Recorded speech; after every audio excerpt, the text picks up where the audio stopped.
It's your soldier. Tell me the commando. AK 2 times the Mando. Keep score because we putting up points like an NBA game in OKC though. Yeah. We about to have a real live, direct, smooth, and beautiful high-level conversation. And I would like to introduce my big sis. Please feel free. Oh, bless you. I am pleased to be here in the presence of my brother, whom I met today, whose spirit is just emanating from you. It's a pleasure to meet you. I mean that sincerely. We're going to have a conversation. Yes, we're going ma'am. to talk about us, That right? part. We're going to center us. That way. And to begin with, I just learned that the name Talmud means student. That way. And I'm 63, and I'm still a student. That way. Because there's so much to learn, right? Right. So let's start with this idea. This is for the audience. I had a workshop recently. That's where all this stems from. Right. And the idea the question I posed to the audience was, tell me a statement or a fact about the planet that you have never heard. A statement or a fact that you have never heard, never read, never seen. Right. Can you do that? Right. One can't do that, can Right. they? Right. So then, and I assumed that was evident but then I need to explain myself, right? So if you've never heard it, who can assume that they've heard everything there is to know, right? Facts. So we're all students forever. Very much so. Yes, your response, right? Yes, ma'am. We're all students forever. Even I'm still a student. There's Right. much to learn. Right. And I feel like the person who's closed in, who feel like they know everything, Right. is the person who's lost. Right. So we were talking about, we're seeking right now a revolution of the mind. Very much so. Right?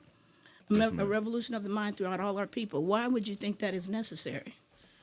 I believe it's necessary because of the fact that, when you look at, the state of our community, when you look at the gun violence, when you look at the state of our relationships, when you look at the state of the school system, when you look Yes. at the state of business and infrastructure in our community, Yes. we have some things going on, but we don't have enough going on, to put ourselves in position to remedy some of the societal ills that's keeping us from being able to function at a high level. That's intentional, isn't it? Very much so. Because we were brought here to be the labor force, weren't we? Very much so. And it was not intended that we would ever become intelligent. Right. But we defy all odds, don't we? Absolutely. Because there's something in our genes. And, it's that melanin, actually, I think. Right. Yesterday we talked about the difference between chlorophyll and melanin. Right. And, black folks are filled with melanin. All people have melanin. Right. But black people just have more of it. Right. Because melanin is a molecule that absorbs the energy from the sun. Right. And when you see something that we talked yesterday about colors, right? Right. All the colors of the rainbow, and you can see them in your mind, right? Right. From red to purple. Red being the longest wavelength, and therefore it's I don't mean the weakest, but it's just a long wavelength. They use it in microwaves. It has a use. Right. But red is high energy. Red is low energy. Purple is high energy. And if you look at the rainbow, as it gets darker, the energy gets higher. So when you get to black, if you're looking at a substance that is black, that thing is absorbing all of the energy from the sun and reflecting nothing back. Right. When you look at a substance that appears white, that thing is not absorbing any of the energy of the sun Right. and reflecting all of that wavelength back to your eye. Right. Your eye has been bombarded with too much energy, so it just it acknowledges as white. Right. Because we were talking about what our eyes do, right? So melanin as a molecule, if it's all throughout our bodies, the more of it a person has, the darker they will be. Right. And the world, because the world is anti-black. Very Would you much agree so. with that? Absolutely. Speak on that a little bit. Yeah, I would say it comes back to this nation's original sin, that they avoid, when it comes to repentance and justice, being allocated to the people who have suffered immensely, at the hands of, violence, tyranny, oppression, exploitation. I would say psychological warfare, Yes. Cultural erasure, things of that nature. And so when we deal with those things, we've pretty much experienced a lot of our indigenous understanding, our indigenous knowledge, our identity, if you will, has been taken from us. Yes. Right? Yes. And now we're basically internalizing, everybody else's way of life, Yes. except, the one that was developed by our ancestors over thousands of years with us in mind. for the purpose and plan of us being able to function at a high level. So I would argue that's a lot of the reason why our communities are in the state that they're in, is because we're disconnected from who we are. Disconnected and mentally enslaved. Right. And when you say that word, people, it doesn't really register. Because when I was young, and the elders and ancestors, many of them are now deceased, when they come into our communities, they would speak to us. Right. And they would tell us, you're mentally enslaved. And as I sat there, I didn't feel like I was mentally enslaved. I didn't understand that. Right. Because you can't understand when you're in a space, it just makes sense to you. Right. You know what I mean? You feel like, this is what I've been taught, this is what I'm doing, and it's okay. Right. And then some people close themselves off. Right. And if you close yourself off at that space, then you can't grow. Right. And we all need to grow. Very much right? so. Because information, again, we haven't heard and seen everything. Right. There's a lot of information out there for you still yet for everyone to receive. Right. So with that said, my concept and what I'm trying to explain to the world is pretty isn't pretty. And that's literal. It's not rhetorical. Based on the way our eyes work and the way our brain works, our eyes see what we teach it to see. Very much so. Just like the world, this goes right hand in hand with words, right? All words on the planet were created by human beings. Right. None of them dropped down from heaven or someplace. We created words so we can communicate one with the other. We created numbers so we can order the world. I said that before. And the brother was like, what do you mean order? Order, meaning you have this group of people who come together. Then they have to make sense of their world, don't they? Very much so. Then they have to begin to study it, right? Right. And that's what our ancestors did long ago. So I introduced to people to the great year. Right. Which is something that hasn't even been introduced to many of us. But the great year takes about 26,000 years. Right. Some people say 25, 24. And the reason I'm not a stickler on that is because who's been around for 20-some thousand years to be Right. sure? Right. And because I'll say this, you know what they're doing right now, trying to take the books and put them away? Yes. That is to reset information, isn't it? Very much so. So they can teach again, colonize the mind again, enslave the mind again. Right. Well, beloved, they did that before, didn't they? Absolutely. They've done it over and over. Absolutely. And when they went into Egypt initially, and they gathered together all of the information throughout Africa, brought it into Egypt, and then destroyed it. And then they reset the world. Very much so. And we don't even have an idea of the information that we have lost. Right. Would you agree with that? Absolutely. I mean, when we look at the different empires, that existed throughout Africa, like the Songhai Empire or the Mali Empire. Yes. Right. When we talk about men like Mansa Musa, when the European came to places like Africa, they were astonished as to how men like Mansa Musa could reign over such a vast territory without brute force. But, they came to realize that Mansa Musa reigned, with his intellect. Yes. Amongst our ancestors, we understood information and intelligence to be wealth. Like one of the ways that Mansa Musa showed how wealthy he was because of how much information he had, how much material he had, how many books he had. That was a sign of wealth for us. The way we go around, flaunting houses, cars, chains, and things of that nature. That's the way our ancestors flaunted books. Yes. Because that's just things, isn't it? Right. In the end, and you don't learn this till late in life, all of the stuff you acquired is just stuff. Right. That brings me to something that's going on right now, which I find hilarious. Right. When people go into these expensive stores over here and they buy, I was talking about a Birkin bag, a purse that costs $37,000. And people in the United States will go and spend their hard-earned money, $37,000 for a bag. Come to find out that bag is made in China, along with all this other so-called luxury items. They're all made in China. And there are people now on TikTok showing you how much it costs to make these items. Right. And in China, they said a Birkin bag, they show you every piece that they put into it. Right. And they said over there, they talk about the leather, they talk about the zipper, everything that goes into making the bag. Right. It only costs them $1,600. And I think that's probably still overrated. That's very probably, much so. Yeah. It's more like $16.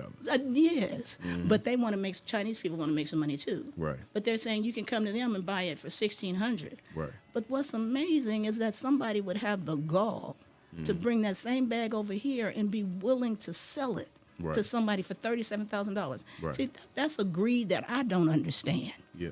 I really don't. It's capitalism, you know. Speak on that. Yeah, even crony capitalism. You know, capitalism is a child of feudalism, and that's what the empires of old, you know, especially from a European persuasion, were built upon. And that's lording and mastering over land and resources to the detriment of the poor. Yes. You know, which basically creates a perpetual, I would say, lower class that enables the rich to stay rich and enables the rich to fatten themselves, you know, based on the depravity of the people that they subjugate at the bottom of, you know, what will be the form of an ancient caste system.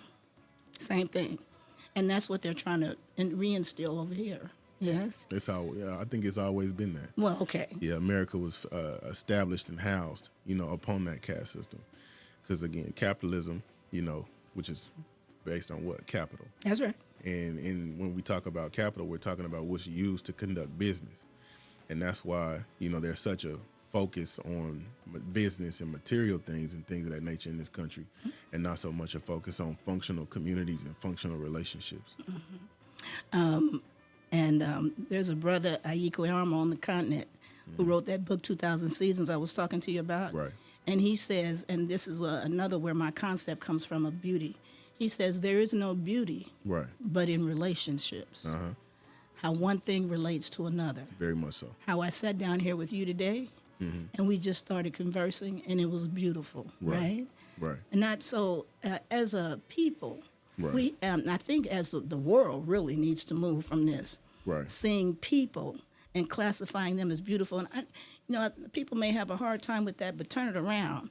Stop seeing people as ugly. Right. Because what they've done is made people on the continent ugly. And so wherever we go around the world, they're the ugly ones. That's what I mean. Now, I know we don't believe that, but that's what most people feel about black people. Right. Isn't that right? Absolutely. I mean, and that comes back to Eurocentric beauty standards. Yes. You know, you see it in how we dress. You know, you see it in how, you know, we perceive material things, you know, to be of value. You see it in, you know, how our sisters, you know what I'm saying, can array themselves, you know, generally speaking. Eurocentric beauty standards are everywhere. Yeah. And that's intentional. Very much so. Right, to keep us, because if you didn't see that, you wouldn't even think you would need to go to the store to buy the makeup to try and look like that. Right. You would be pleased with yourself. And in fact, I think all people should be, which is where my concept pretty isn't pretty comes from. Let's say ugly isn't ugly too, okay? Because every female and male should look in the mirror and see themselves first. Right. And not necessarily as pretty or ugly, because that's somebody else's intent. But Right. you see yourself and you love yourself first. Right. How about that? Very much so. Love of self is crucial. Right. Many of our people don't love themselves, do they? And the reason why it's hard for me, you know, to really deal with that question, because it's true and it hurts, It hurts. right? Because when we look at, for example, the way our young men interact with each other, Yes. you know, at any given point, our young men, you know, will see each other as nothing more than an object that's in their way. Yes. And they'll dispose of them and deal with them like they're objects. Speak on that. You know, at any given point, you know, our daughters, in essence, will do some of the same things, you know, Yes. to one another. Yes. You know, as if they're nothing more than An just a mere object. Yes. And that's because of the fact that we live in a world that loves things and uses people Yes. rather than loves people and uses things. Go ahead. Speak on that, baby. I'm sorry. Yes, no that's the worries. truth. That Very is the much so. truth. And then the question becomes, well, how do we change that? That's with information and knowledge. Right. Which is, and people, the so-called masters of the universe, they know that, which is why they're trying to change the information that's in the classrooms right now, Right. to just set that clock back. Because as a person comes on the scene, they only know what they're taught. Right. That becomes, and I called it like a cave before. Right. However you see the world, that's your cave, and there are all kind of caves out here. Right. Cave is just the way you see the world. And I just ask people to understand that there's more than your way. Right. There's more information that yet you don't have. Right. Yeah. Right. You know, and that really makes me think of a time where our people had control of information that was going forth in our communities, right?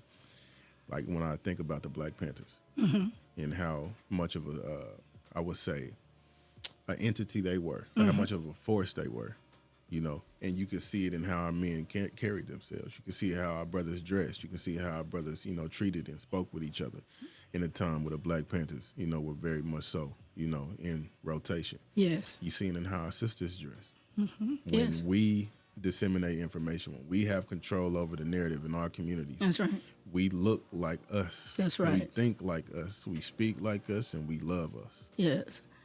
And for those who may have a hard time understanding this, it's the Black Panthers. What happened to the Black Panthers? They were eradicated by the U.S. government Why? because they fed, children, free lunches, because they, built medical clinics that was providing free, services to people that had different physical ailments and issues, because of the fact that they saw injustice and they spoke out against it, and because of the fact that they felt that, it was a human, right and or common sense to defend themselves if in the event they needed to at any given point in time. And they didn't attack anyone, did they? Absolutely not. What they were doing, you would think, if all people were just looking for the betterment of all people, Right. that they would let them loose and let them do what they were doing. Right. Because they were cleaning up the community. Right. Same thing with the Nation of Islam, pretty much. Right. When they had the Million Man March, were you alive then? No, man. Yeah, I was alive then. That was a beautiful event. It was attacked viciously, Right. which made me wonder, because I was alive and young at that time. Right. Why would people be against this? They're against it because of the fact that their caste system doesn't exist if we have autonomy, if we have infrastructure, if we have a sense of commitment and connection to one another that turns into tangible and practical progress. Like, for example, even when we talk about the Panthers, right? On record, we have CIA agents that have done things like broke into the breakfast, environments where the kids was being fed before the buildings, were open, where they were feeding those kids, and they did things like urinate on the food and things of that nature that was being fed to hungry children in our communities. And that's nothing more than conviction without repentance causes resentment. When you're convicted and you know you're wrong for how you moving and how you treating people, if you don't repent and acknowledge that conviction, you're going to start to resent the source of that conviction. So conviction without repentance causes resentment, speaking to the fact those people resent us because they refuse to repent for the crimes that they've committed against us. And those crimes go way back in Very history, much so. long time. And I think that a part of our problem, as a people, so we talk about how we're going to fix this, right? How can we have access to the minds of our people? Because that's Right. what we seek. Right. I was talking to another brother, and I said, when we deal with the system, we as a Right. people, and there would be no need for we, understand that, as a people, if there Right. wasn't a them who's Right. attacking us. Right. That's the only reason there's a need for we. Right. Because we were on this planet a long time. Right. And we were humane, we were sane and civil. Right. We lived with one another. Now, we may have had some skirmishes, Right. but we weren't trying to brutalize and kill, and we didn't have that resentment you just spoke of against Right. one another, right? Right. But I'm going to ask you to speak to this. In here, as with everywhere we are around the world, we deal with the systems that we encounter as individuals, Right. whereas these systems deal with us as a group. Correct. Whenever they come to us, even here in this country, when the police come to us, they come as a group. It's like 50 of them come to one house, right? Right. That's a group dealing, and then that's why we're prey. Right. The relationship is predator. They're predators, and we're the prey because we're individuals. Would you agree with that? Yeah. And that comes back to the concept of a cultural hegemony, right? And that's basically, when a dominant culture, and or society is able to impose its values or in its norms and its beliefs, on people, often without force, through consent, through social institutions, through things like media, education, politics. So what we can do, with this is we can connect with the fact that a lot of the way we think, a lot of the way we move, a lot of the way we speak is a result of the media that we internalize, is a result of the education that we internalize, is a result of the politics that we're up under, if in the event we adhere to, the politics of this country. And it's important because even when you talk about education, in 1921, John D. Rockefeller said he didn't want a nation full of thinkers, he wanted a nation full of workers. And then, and then he invested $129 million, at that time to create this factory-style compulsory education system that is literally designed to dumb us down. It's literally designed to produce mediocre intellects, to produce docile citizens.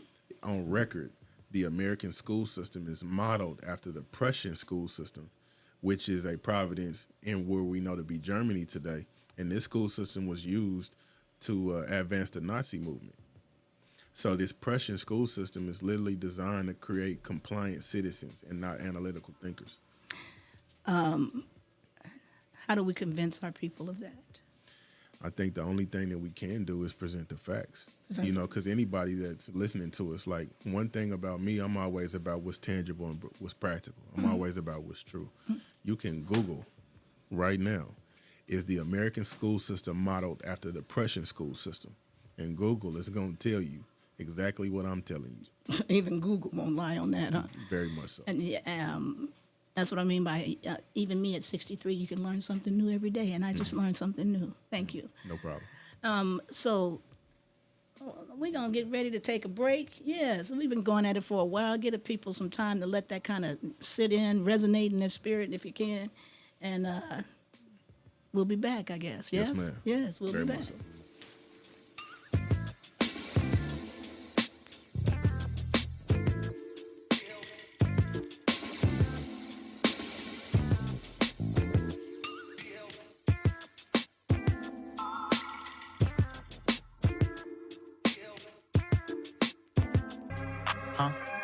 They ain't talking about nothing.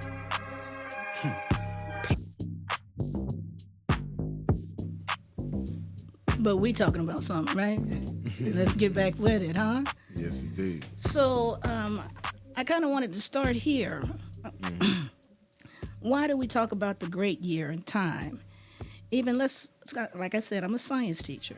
And science, they've kind of made that word like, ooh, it's hard and scary. It's not. Right. Nothing that human beings have learned on this planet is really hard because we created it, we ordered this world, and you can understand it if it is explained and taught to you in a way that you can receive it. Right. I was a teacher for like the past 20 years in our classrooms. I talk about the classroom because I was in there, and the education system, which you already know. This system is just not designed to educate us. Right. But so what are our children experiencing in these classrooms that I've seen, right? So our babies want to be loved. So they say when you send your babies to your enemy to be educated, Very much so. you should not be surprised when they come home and they don't care for you anymore. And that's actually what happens. That's the education. It separates the mother from the child. Would you agree with that? Right. I definitely wholeheartedly agree. And we can see that, cleanly in our community. That was a time where it would be unthinkable for us to raise our hands against our elders. That's right. But now, it's almost becoming a norm. And I argue that's because of the fact that we're being separated from a time where I would say we function more naturally, within the context of family and community. There was a time, like, for example, before desegregation, we were taught by our mothers and fathers. We were taught by people in our communities, that had a vested interest in our progress and our success. That's right. We got an education like, baby, you ain't just here to learn how to read, write, add, subtract, multiply, and divide. You're here to become all you can be so you can contribute to the progress of your people. That's right. That's a whole different type of energy. That's right. And I mean, even the statistics prove when we have a culturally competent education, we function, on a whole different plane than what we see going on today. Some other people would say, they talk about if a person, a student, if their mind is not open or if Right. they're not at peace and ready to receive information, Right. then you can't educate them if Right. they're not at peace. Right. If they're thinking about the struggles that they're going through Right. or the hard life they're living, Right. what happened last night. And I get it. I understand. Being in the classroom, sometimes our students come in and they're frustrated. Right. You can see it on their face. Very much so. I have so many students, not so many, that's an exaggeration, but I've lost too many. Very How about much so. that? Uh-huh. I've lost too many. Right. And I was teaching in middle school. And so when I see a young man like yourself, Yes, ma'am. it's hopeful to me because I know I can't do it. I can't go after these young men, 13, 14, they get bigger than me, right? But someone has to instill in them the love of us. Right. And that's what I want to do. Right. But so I'm going to say this, right? I'm going to put this right out there like this. That's the job of black men. Right. So my only question is when y'all going to do it? Yeah, that's a great question. I mean, I think that's the question. Yes. You know, and in order for us to do it, I argue that we got to deal with things like hypengiophobia. Explain that. Yeah, hypengiophobia is an irrational fear of responsibility. An irrational fear of responsibility. Mm-hmm. Okay. Hypengiophobia is an irrational fear of accountability. Okay. We got to deal with hypengiophobia. We're afraid of being responsible for our people. We're afraid of accountability. And the way that we know that to be true is because of the fact that we're not, in positions to be responsible for our people. Accountability isn't necessarily something that's normal, in terms of how we operate and function amongst each other. In terms of, us policing our own communities. We don't necessarily need outsiders to deal with whatever's going on in our communities when we can deal with it ourselves. That's something that, is an aspect of our ancestral principles. When you talk about things like justice or tzedakah, right? Justice speaks to being moral and how we govern ourselves and our people. We can't necessarily look to people outside of our communities that don't necessarily have a vested interest in our success or progress and think that we're going to get justice from them when they've proved that justice isn't necessarily something that they care too much about when it concerns us because they haven't done anything to repair, the systemic ills and injustices that we still dealing with today. In truth, they don't care too much about their own people, do they? Not at all. It's a different spirit. That is a different spirit. When Kendrick Lamar says they're not like us, that's deep and it's real. Different spirits have been created here on this planet. They have different desires. And the clash of cultures have brought those two distinct, different desires, different ways of operating together. Right. And when you have a clash of cultures, one wins, one loses. Right. For instance, when the European came over here, the Africans that came, and we can call them the Indians, they call them Indians, but the people who were here who were pigmented, melanated, right? They did not believe in land ownership. The Europeans who came did. Right. So the result of that was war, because it's a clash of cultures. Those two ideas can't exist in the same frame. Right. They did for a while because the European comes in as friend. Then he kind of accepts what you're saying until he gets strong enough, and then he takes over. Right. That has been the pattern that we've led so far. Right. But I want to talk about because, our elders, ancestors now, they've lived through this already. Right. And this is the problem that we have in this country, Right. and actually all over the world again. They figured this thing out. Right. They left behind the 7 principles of the Nguzo Saba. We were talking about that before. The Nguzo Saba is a plan that if we were to institute would solve all our problems. So let me just go over this right quick. The 7 principles are, the first one is Moja, unity. We will strive to maintain unity in the family, community, nation, and race. Right. Kujichagulia is self-determination. Ujima is collective work. Ujamaa, cooperative economics. Nia is purpose. We all have to have a purpose. Our children have to have a purpose. That purpose needs to be us, of course. Imani, Nia, Imani. No, Kuumba, I'm sorry. Kuumba is the 6th. That's creativity. We're going to have to be creative coming out of this thing. Right. And the last, finally, is faith. And that faith needs to be in us first. Faith in yourself, faith in us, and then faith in whatever higher power you have. Right. Now, people have that in a different order. They say, I first put my faith in God. Right. And God is something that's outside of them. So their faith is there. That Right. becomes problematic, see? Right. So those 7 principles, they give credit to Maulana Karenga. Right. Maulana Karenga was a part of us, right? And I always feel like, I got this from the ancestors off the continent, because that's where I get my principles, my philosophy, that a better product will always be produced from a group of minds working together. Right. Because I know what I know, and it's okay. I mean, that's limited information. But then when I come together with others like yourself, and we collaborate, it gets bigger. Right. The more people we have collaborating, the better the result. Right. Right? Because it's better when we work together. Very much so. Yes. Can you speak on that? Yeah, I mean, speaking from a perspective of Yahwism, right? Because, I mean, that's an aspect of my ancestral paradigm. Okay. You know, within Yahwism, the whole substance of being a Yahwist is to work with your people at a high level, to create things that's good for you and your people at a high level. That's business. Yes. You know, to exchange and communicate at a high level. That's emotional intelligence. You know, a lot of these concepts that these people created, you know, they're new. They're not new. That's you know, right. These are things that have been an aspect as to how we function historically. We just been separated from them and being disconnected from them, you know, out of sight, out of mind. That's right. Basically. You also have the concept of us living to add security to each other. Living to add security. Yes. Yes. Within Yahwism. So that's the nature. Within Yahwism. Okay. That's the whole substance. That's the whole nature of what it means to be a Yahwist. Is that new? Is that something that's new? No, it's ancient. It's been around a while. Yes, Can you spell it? YAHWISM. Oh, okay.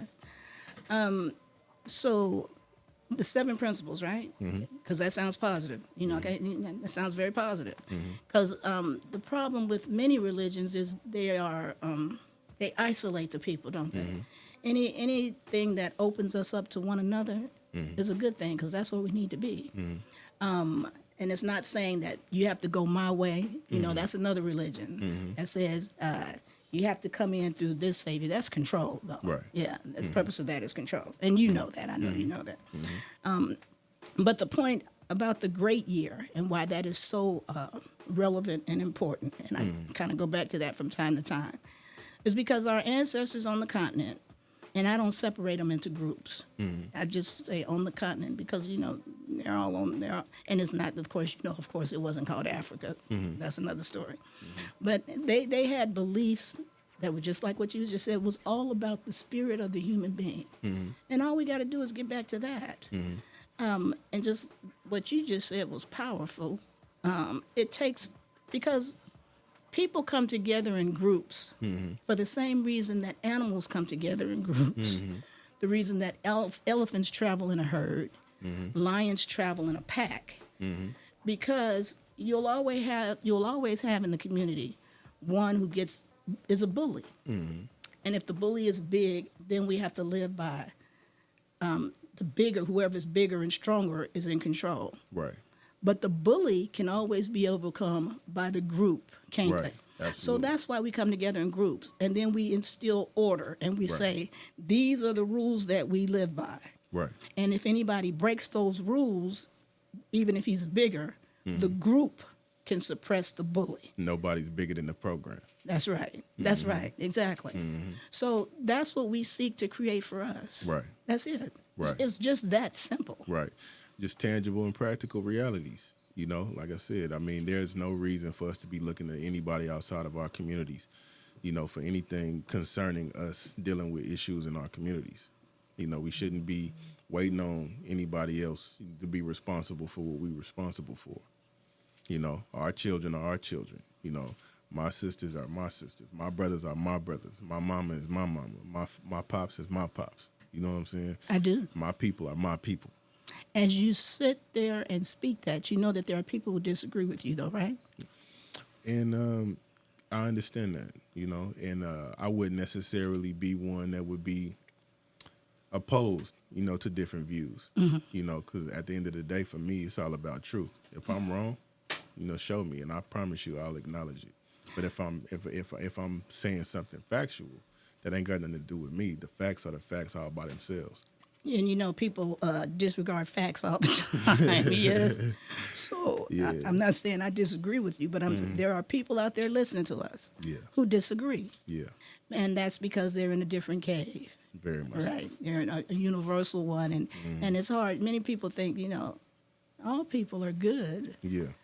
and all people can be good. Right. But good is about what you do, Very much so. not what you look like. Very much so. Good is about how you behave, Right. not what you look like. Right. See, we have been fed a concept of good and holy based on what people look like. Right. They come to you in a suit, all dressed down, and you assume they have money, therefore they're good. Yeah. That's not, then that's not true. Very much so. Okay. Facts. Speak on that, would you? Yeah. I mean, that comes back to cultural hegemony, right? Okay. In terms of how, educational materials are used, in terms of how individualism, liberal values, when you talk about how we critique tradition, male and female roles, all of these things are aspects of cultural hegemony, which means we can be a product of a school system. We can be a product of media. We can be a product of politics in ways that we don't even realize that shape our identity. And our identity, in essence, if it is sourced in the minds and or the plans of people outside of our community, then that's a problem. Yes. Because if they're not teaching us to move, think, and speak in ways that benefit us, That's right. you see what I'm saying, then that benefits them That's right. and not us. And that's what's happening. I mean, it's just that simple. I mean, we could talk all day, but that's it in a nutshell. Right. Yeah. Right. We have to be able to get to the minds of our people. Right. And there's a force that's in between us that Right. wants to ensure that we don't get to the minds of our Right. people. Right. Right. Which is why we really need study groups. Right. Right. I taught my children that when they went to school, they were supposed to take 2 sets of notes. They take what the teachers, because you have to go to school, it's obligatory. They take what they're taught in school, and then they come home and we digest that, we break that down. Right. That was supposed to keep them sane, right? And I'll be very honest with you. My children have our core values, but they've gone into the world and adopted the world's culture. Right. How did I lose my children in this culture? Yeah. It happens. Yeah, I think it comes back to, what we were speaking to, what happened in 1921, when John D. Rockefeller decided that he wanted to create a compulsory factory-style school system that is literally designed to dumb us down. Matter of fact, I want to read you a quote Okay. that one of the minds behind what we call the education system, what he and his comrades envision the school system, to be. He says, now this is William Torrey Harris, Okay. right? This is the United States Commissioner of Education, right? Okay. And from 1889 to 1906. Okay. He says 99 students out of 100 are automata, which means they're mindless. They basically do whatever it is that's Automatic. being presented to them, automata, right? They're careful to walk in prescribed paths. They're careful to follow prescribed customs. This is not an accident, but it is the result of substantial education, which is scientifically defined as the assumption of the individual. What's that word? The who? The assumption of the individual. Assumption. Yeah. So to break that down, what he's saying is he sees children to be robotic in light of they're gonna just internalize and replicate whatever they see, That's true. right? And they're gonna be careful to follow and operate in what they see, That's true. right? And in that, their vision of education was to eliminate a drive Yeah. to be great Yeah. and to absorb that person into the collective to create what we call groupthink, where we're so connected to our views of one another and our opinions of one another and our connection to one another, we'll turn a blind eye and a deaf ear to things that's not beneficial for us. You see what I'm saying? That's not turning into anything, remotely close to progress for us. We'll turn a blind eye and a deaf ear to those things in the name of being able to be a part of society. Yeah, you have to. You almost have to. You have to kind of give up your blackness. You can't be going around saying black and proud. That's why that song didn't resonate with everybody else, but it resonated with us. Right. But it's very true. And excuse me, human beings, right? Did you see the movie? And I only use movies to the extent that they can teach us a lesson. Right. The Matrix. Did you watch that? Yes, ma'am. Yeah, The Matrix was very much talking about us, wasn't it? Right. On a very deep level. Right. We are the people. They use the computer, but we are the people who are being programmed. Right. We are the batteries. Right. Because what they showed you is they can take a baby. The womb, the mother's womb is sacred. Right. She creates life, right? But if that life is taken from her at birth, and then you feed it, because long as the baby is fed, it's going to grow. Right. It's going to become a human being. But then what you put into the mind of that baby from the time it comes on the scene will direct its feet, will direct its path. Right. So yeah, you can take the baby and teach it and make it become whatever you want. Right. On the internet, there's a girl, this wasn't intentional, but it happens. Right. There was a girl who was basically raised by dogs. Right. So instead of her learning to talk like you and I, she started off her life barking, being patterned or following the pattern of the things that were around her at the time. Right. Instead of learning to walk like you and I, Right. she was crawling around like the dogs. Right. This was over in Russia, and apparently the parents just took her and placed her with the dogs. Right. Now, this is what I found interesting. The dogs took better care of her than her parents. Yes. Sometimes animals are more humane than us. Yeah. And that's sad. You know, Very. like for example, for, parents to leave their children, to be raised by dogs, for the sake of that analogy, is insane. It's on the internet. Right. It happened. It's insane. And it's happened more than once. But another thing is insane to take your kids and experiment on them. Yeah. But that has happened too. Yeah. It's just life. Go ahead. Yeah. And see, when we deal with these things, we got to understand, the facts of the matter, because it's the truth, that sets the mind free. That's right. Right? When we deal with things like us having identities that's a product of society, the average parent spends about 150 minutes around their children a day. The fundamental component. Wait, let's break that down. 150 minutes, how long is that? That is an hour and 60 minutes is an hour, right? yeah, So 60 and 60, 120, that's 2 hours. 2 hours. You said 100, they spend about how much 50 time? minutes. So that's 2 hours and 2.5. Yeah. 2 and some change. Okay, Yeah. go ahead. Yeah. 2.5 hours with their kids. Yeah. Okay. Yeah. So that's 1 hour, right? On top of another hour with just around 30 minutes left. You know what I'm saying? Yes. And how much building can we do with 1 hour on top of another hour and maybe 30 minutes beyond that? How much access do we have to our children's mind Yes. versus the things that are outside of us that have more access to them, that they're spending more time with on a daily basis? So if we only spend 150 minutes around our children a day on average, now this is facts. No, I'm with you. We can Google this as well. You know what I'm saying? Don't just go with anything anybody's saying. Okay. I teach the fact check. We can understand that. Yeah. It's real simple to understand. You're talking about the time they come home from work after they've been slaving for somebody else. They come home from work and you got those couple of hours to deal with them before they go to bed. Right. Go ahead. Right. And so to that effect, what we're dealing with is a society that has more access to us than our parents do. Yes. So when our parents get to a point, so even, for example, we have parents that are a little bit more present, than most. Yes. They like, well, how did this child turn out this way? Yes. Why is this child, doing the things that this child is doing? I taught this child better. The reality of it is that school system and or people outside of us have had more access to us than we. And I totally agree with that. Yeah. Yeah. And in order to change that, we're going to have to change that whole dynamic. Very much so.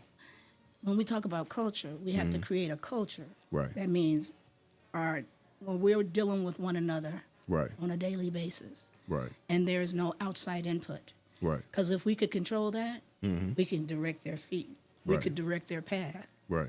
Dude, on that note, we can end this because we agree. We Absolutely. If only if the folks who are listening to us can understand that, because I think that's deep. Yeah. And yeah. let me say this. Again, our ancestors and elders have already dealt with this, and they left us a guide. The Nguza Saba Look it up. Nguzo, Nguza Saba, Saba.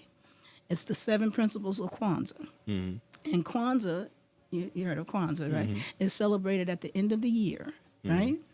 And the people who celebrate it are those who have strived to live by those 7 principles all year. Now, that's not easy to do. One is, umoja is unity. We don't have unity, but we're striving to get there. Yeah. All of these things are goals, and they're necessities. And, you know, we're just trying to, because we were a repressed people, and some people call it slavery, and I think that word is beginning to damage us, because some people only know, quote unquote, slave history. And if that's all you know, then, and that's why they tell those stories that we had the first this, the first that. And we, for me, we were doing these things long before. In fact, we taught others how to be civil. Right. So you're talking about a first Supreme Court justice, first this, you would say the first in America. Right. That would be true. Right. But we were doing this stuff long before slavery. How about that? Right. Before our repression. Right. I mean, even when you talk about the concept of democracy, our people are responsible for the concept of everybody eats. Yes. Right. Even though, you know, democracy isn't necessarily something that's readily available to the so-called black community. Yes. I think everybody else in this country, you know, may benefit from democracy, but we haven't yet. You know, when you talk about 246 years, you know, worth of extreme violence. Yes. When you talk about predatory behavior. Yes. When you talk about free labor, you know, then you talk about another 148 years of discrimination, of defamation, you know, of structural violence. You know, when we talk about structural violence, we're talking about redlining, you know, in terms of how in the 1930s, they basically began to implement a plan to create what we know to be the hood throughout the country, right? Every one of these hoods was created through redlining, which is them doing things like destroying cities and towns that we built, forcing us into their established cities and towns. Because, again, Google this, please do. There's hundreds of black cities and towns that are under lakes right now. Yes. So that means our generational wealth was pretty much flushed away, you know, as a result of the greed of people outside of our community and or the bitterness and the resentment that they had when they seen that we came out of slavery and we took off, you know what I'm saying, running in terms of how functional and efficient we were in building our own communities. We hear about Black Wall Street and or Greenwood, you know, in the word of the locals. Those type of environments existed all throughout the country. Wherever we were. Yes. Now, we don't know about these things because the government has done a really, really good job of trying to cover up all the success and all the stability that we've had historically. I'm talking about hundreds of cities that are under lakes right now. Yes. And some of these lakes that we go visit to this day, we pay to go visit it. We don't even know that our ancestors' infrastructure is up under this water. And things that are not here, I mean, if they're no longer here, you can't see them again. Right. They're outside of your purview of understanding. Right. And if there's no record of them, just like what they're starting to do now, take all of our information out of the books. Right. So that they're trying to erase us from history Right. again. Right. So, and they've done that over and over. Right. And so for me, as I hear that as a student, as you said, we're both students, that means that there's some stuff that has happened Right. that there's no record of. Right. So for me, I can make some assumptions in some places, Right. just by understanding, looking at the behavior that they're doing now, Right. because we have to in Right. some cases. And that you're talking about what happened here in America. Right. That happened on the continent too. Very much so. Yeah. So it was an intent to steal our history, right? In fact, there's a book, Stolen Legacy, right? That way. Yeah, Stolen Legacy. So. And it's sad. It's really sad that we don't know who we are. Yeah. The bottom line. Yeah. But at the same time, you know, though that's very true, you know, in terms of how sad it is, but we're driven. We are. You know, nothing else makes sense than us being concerned for the functionality and the well-being of ours. You know, and at the end of the day, you know, I believe that our people. Are we driven though? Those of us that have, I would say, the kind of mentality that we do. Okay. You know, we're driven. Are you we the know? majority though? Absolutely not. But, you know, I believe that it only takes a few determined individuals to alter the course of history. And that's true. Not necessarily leaders, because what we don't want one man like Malcolm again or Martin, do we? No, we want a conglomerate. That's right. And the reason, I mean, we've learned the lesson. Right. One man, or like the Black Panthers, Right. Huey P. Newton, Right. they can come against one. Again, predator, prey. If you're by yourself, you're standing out there, you're prey. And then people are targeting you, and they're sending in spies and people to find you, and they're going to get you. So we want this message coming from every lip, every mouth, so you can't take out one, right? You can't destroy the message by taking out one, Right. which is why, just like you said, it's a revolution of the mind that we Right. seek. Every mind. Right. Yes. Right. It's necessary. It's necessary. You know, it's to an extent to where